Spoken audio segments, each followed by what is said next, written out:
Hello everyone. Today I have discussed about the remaining topic of kinds of evaluation.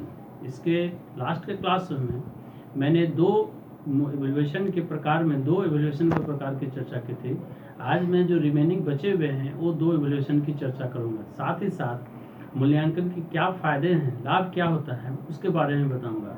तो सर्वप्रथम मैं नैदानिक यानी कहने का तात्पर्य हो गया diagnostic evaluation and second one is summative evaluation यानी नैदानिक और योगात्मक, ये दो मूल्यांकन की बात करूँगा। नैदानिक को हम लोग उपचारात्मक भी कर सकते हैं और उसके अलावा समेटिव में जो योगात्मक मूल्यांकन होता है। तो जब कभी भी डायग्नोस्टिक मूल्यांकन की बात करते हैं तो उसमें ये चीज़ें स्पष्ट होती हैं कि जो कमजोरियाँ होती हैं छात्रों की कक्ष में पढ़ाने के दौरान, उन सभी का उपचार कैसे किया जाए उस पर विशेष रूप से बात करते हैं। सपोज कीजिए अगर कोई छात्र पढ़ाने के दौरान अगर एक किसी विषय में तेज है, हो सकता है कि दूसरी कोई पार्ट में वो वीक हो, तो उसमें जो है वो आइडेंटिफाई करके उसकी समस्या का समाधान करते हैं।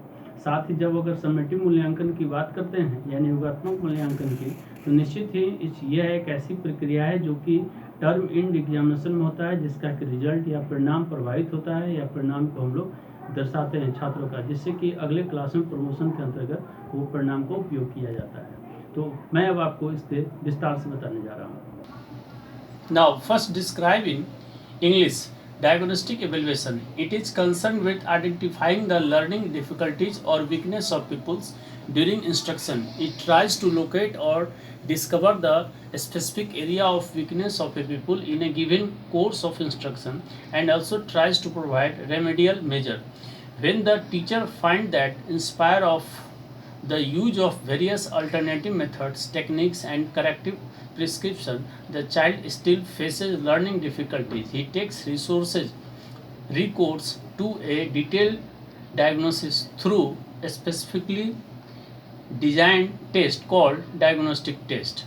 नई हिंदी नैदानिक मूल्यांकन यह शिक्षा की कठिनाइयों और निर्देशों के दौरान विद्यार्थियों की कमजोरी की पहचान करने से संबंधित है। यह निर्देश के किसी दिए गए पाठ्यक्रम में शिष्य की कमजोरी के विशेष क्षेत्र का पता लगाने या खोजने की कोशिश करता विशिष्ट क्षेत्र का पता लगाने या खोजने की कोशिश करता और उपचारात्मक उपाय प्रदान करने का भी प्रयास करता है। जब शिक्षक पाता है कि विभिन्न वैकल्पिक तरीकों, तकनीकों और सुधारात्मक नुस्खे के उपयोग के बावजूद बच्चों को अभी भी सीखने की कठिनाई का सामना करना पड़ रहा है, तो वह विशेष रूप से डिजाइन किए गए परीक्षणों के माध्यम से विस्तृत निदान का सहारा लेता है। उसे नैदानिक परीक्षण कहा जाता है। Now, diagnosis can be made by employing observational techniques too. In case of necessity, the services of psychological and medical specialists can be utilized for diagnosing serious learning handicaps. Example, Raman is strong in mathematics test in his class but weak in language. Strong in reading test but weak in writing test. अवलोकन तकनीकों को नियोजित करके भी निदान किया जा सकता है। आवश्यकता के मामले में गंभीर सीखने की बाधा के निदान के लिए मनोवैज्ञानिक और चिकित्सा विशेषज्ञों की सेवाओं का उपयोग किया जा सकता है। उदाहरण, गणित की एक परीक्षा में रमन तेज है लेकिन भाषा में कमजोर है। रीडिंग परीक्षण में अमित तेज है लेकिन भाषा में कमजोर है, इत्यादि।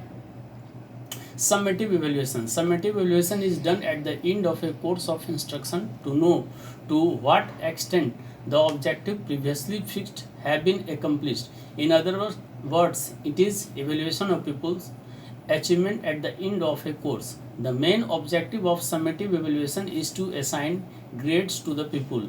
It indicates the degree to which the students have mastered the course content. It helps to judge the appropriateness of instructional objectives. Summative evaluation is generally the work of standardized test. योगात्मक मूल्यांकन हिंदी में योगात्मक मूल्यांकन निर्देश के course के अंत में किया जाता है ताकि यह पता चल सके कि पहले निर्धारित किए गए उद्देश्यों को किस सीमा तक पूरा किया गया है। दूसरे शब्दों में यह पाठ्यक्रम का अंत में विद्यार्थियों की उपलब्धि का मूल्यांकन है। यहाँ योगात्मक मूल्यांकन का मुख्य उद्देश्य विद्यार्थियों को ग्रेड प्रदान करना है। यह उस डिग्री को इंगित करता है जिस तक छात्रों ने पाठ्यक्रम सामग्री में महारत हासिल की है। यह अनुदेशात्मक उद्देश्यों की उपयुक्तता का न्याय करने में मदद करता है। मूल्यांकन योगात्मक मूल्यांकन आमतौर पर मानकीकृत प्रश्नों का काम है। The traditional examinations are generally summative evaluation tools. Tests for formative evaluation are given at regular and frequent intervals during a course, whereas tests for summative evaluation are given at the end of a course or at the end of a fairly long period, say a semester. Example: traditional school and university examination, standardized test, practical and oral test, and rating scale etc. पारंपरिक परीक्षाएं आमतौर पर योगात्मक मूल्यांकन उपकरण होती हैं। ये एक पाठ्यक्रम के दौरान नियमित और लगातार अंतराल पर प्रारंभिक मूल्यांकन के लिए टेस्ट दिए जाते हैं, जबकि योगात्मक मूल्यांकन के लिए परीक्षण एक कोर्स के अंत में या काफ़ी लंबी अवधि जैसे एक सेमेस्टर के अंत में दिए जाते हैं। उदाहरण: पारंपरिक स्कूल या विश्वविद्यालय परीक्षा, मानकीकृत परीक्षण, व्यवहारिक और मौखिक परीक्षण और रेटिंग स्केल इत्यादि। अब मैं एडवांटेज की बात करूँ। Advantage of evaluation: it helps a teacher to know his pupils in detail. Today evaluation education is child centered, so child's abilities, interests, attitude etc are to be properly studied so as to arrange instruction accordingly. It helps him to know the entry behavior of the students. Second, it helps an administrator educational planning and educational decision on selection, classification and placement. Education is a complex process, thus there is a great need of continuous evaluation of its processes and products. It helps to design better educational programs. Now Hindi में मूल्यांकन के लाभ: यह विवरण में एक शिक्षक को अपने विद्यार्थियों को जानने में मदद करता है। आज शिक्षा बाल केंद्रित है, इसलिए बच्चों की क्षमताओं, रुचि, योग्यता, दृष्टिकोण आदि का सही ढंग से अध्ययन किया जाना चाहिए ताकि उसके अनुसार निर्देश की व्यवस्था की जा सके। यह उसे छात्रों के प्रवेश व्यवहार को जानने में मदद करता है। यह एक व्यवस्थापक की शैक्षिक योजना में और चयन, वर्गीकरण और नियुक्ति पर शैक्षिक निर्णयों में मदद करता है। शिक्षा एक जटिल प्रक्रिया है, इस प्रकार इसकी प्रक्रियाओं और उत्पादों के निरंतर मूल्यांकन की बहुत आवश्यकता है। यह बेहतर शैक्षिक कार्यक्रमों को डिजाइन करने में मदद करता है। The parents are eager to know about the educational progress of their children, and evaluation alone can assess the pupil progress from time to time. Fifth number, a sound choice of objectives depends on accurate information regarding people's abilities, interests, attitude and personality traits, and such information is obtained through the evaluation. Evaluation helps us to know whether the instructional objectives have been achieved or not. As such, evaluation helps planning of better strategy for evaluation. माता पिता अपने बच्चों की शैक्षिक प्रगति के बारे में जानने के लिए उत्सुक हैं और अकेले समय पर विद्यार्थियों की प्रगति का आकलन कर सकते हैं। उद्देश्यों की एक ध्वनिक पसंद, शिष्य की क्षमताओं, रुचि, दृष्टिकोण, व्यक्तित्व लक्षणों के बारे में एक सटीक जानकारी पर निर्भर करती है और इस तरह की जानकारी मूल्यांकन के माध्यम से प्राप्त की जाती है। मूल्यांकन से हमें यह जानने में मदद मिलती है कि निर्देशात्मक उद्देश्यों को प्राप्त किया गया है या नहीं। इस तरह के मूल्यांकन से शिक्षा के लिए बेहतर रणनीतियों की योजना बनाने में मदद मिलती है। Now 7 number point, a sound program of evaluation clarifies the aim of education and it helps us to know whether aims and objectives are attainable or not.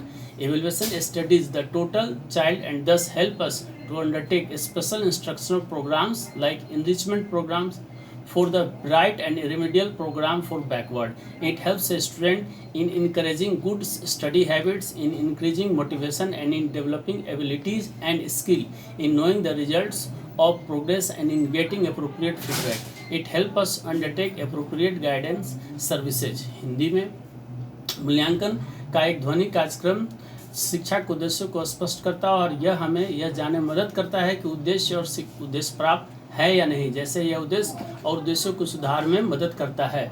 मूल्यांकन कुल बच्चे का अध्ययन करता है और इस प्रकार हमें पिछड़े के लिए उज्ज्वल और उपचारात्मक कार्यक्रमों के संवर्धन कार्यक्रम जैसे विशेष प्रशिक्षण कार्यक्रम शुरू करने में मदद करता है।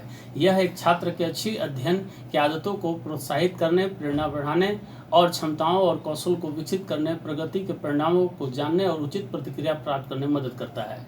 यह हमें उचित मार्गदर्शन सेवाएं प्रदान करने में मदद करता है। इस प्रकार से मैंने आपकी इवैल्यूएशन की क्या लाभ हैं उसको भी स्पष्ट किया। On the basis of above discussion and discussion, it indicates that evaluation, the kinds of evaluation is most important during teaching learning situation, especially diagnostic and summative, because it is helpful for the promotion of the student and also for remedial teaching. साथ ही साथ हम यह स्पष्ट कर सकते हैं कि evaluation के लाभ जो है, मूल्यांकन के लाभ अति महत्वपूर्ण है, खासकर पेरेंट्स के लिए, समाज के लिए और बच्चे के विकास के लिए। तो इस प्रकार से मैंने आपको मूल्यांकन के प्रकार को बताया, स्पष्ट तौर पर क्लियर किया और साथ ही साथ मूल्यांकन के लाभ की भी विस्तार से चर्चा की। हम उम्मीद करते हैं कि आप इसका जो अच्छी तरह से नोट्स तैयार करेंगे और इससे संबंधित किसी भी प्रकार की कोई कन्फ्यूजन हो तो कमेंट्स बॉक्स में क्वेश्चन को आप मेंशन करेंगे, मैं इसे स्पष्ट करूँगा।